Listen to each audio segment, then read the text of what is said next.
everyone, my name is Kaylee, and I chose to do a podcast which talks about a book written by John Maxwell called The Self-Aware Leader. I think there is a lot of really important points and topics discussed in this podcast. I want to start with the quote they use by Socrates, which is, "To know thyself is the beginning of wisdom." I think that is a very powerful quote, as it kind of gets you thinking that in order to be wise, you have to first know yourself. Also, in order to lead others, you have to first know yourself. You have to know who you are and how that is different from who others may think you are. As also discussed in the podcast, you are 5 different people.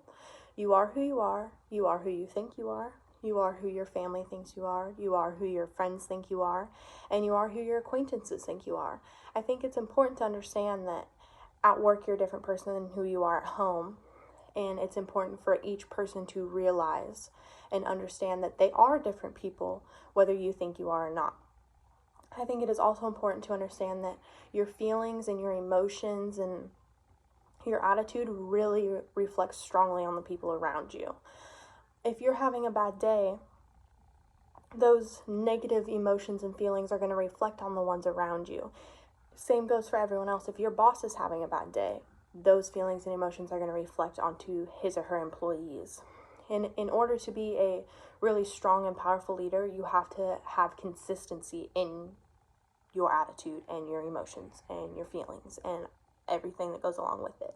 As discussed in the podcast, as a leader, it's important to ask yourself if you are being consistent with those things. It's important to be open and transparent if you are having a bad day or something's going on in your life, that you feel you should inform your employees or the people who work under you or your co-employees, however it goes, that maybe say you're just not feeling like yourself, or maybe you're having a bad day because of something that's going on at home, and just make sure you're open about it and you're fully transparent about what may be going on or why you aren't being consistent that day.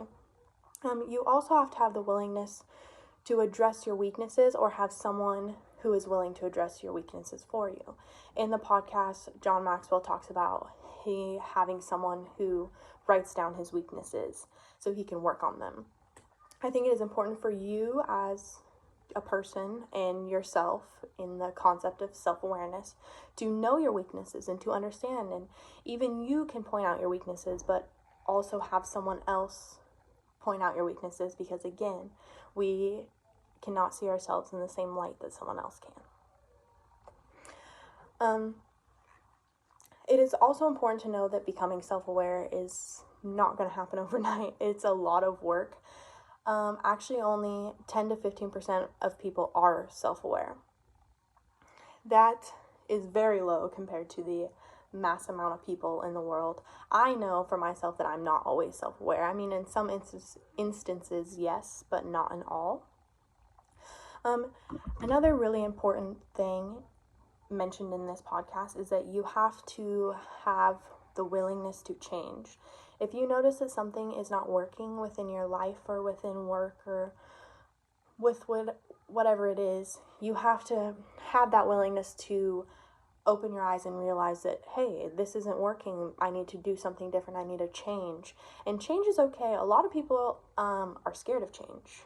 And in order to become self-aware, you have to be open to change, because you're not going to get anywhere if you can't accept change, because everything changes.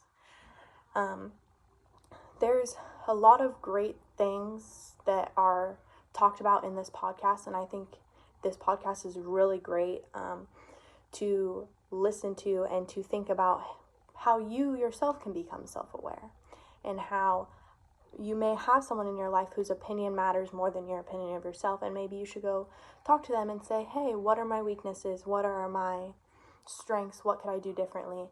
And I think it will really open your eyes to how you can become self-aware and how you can help others around you become self-aware.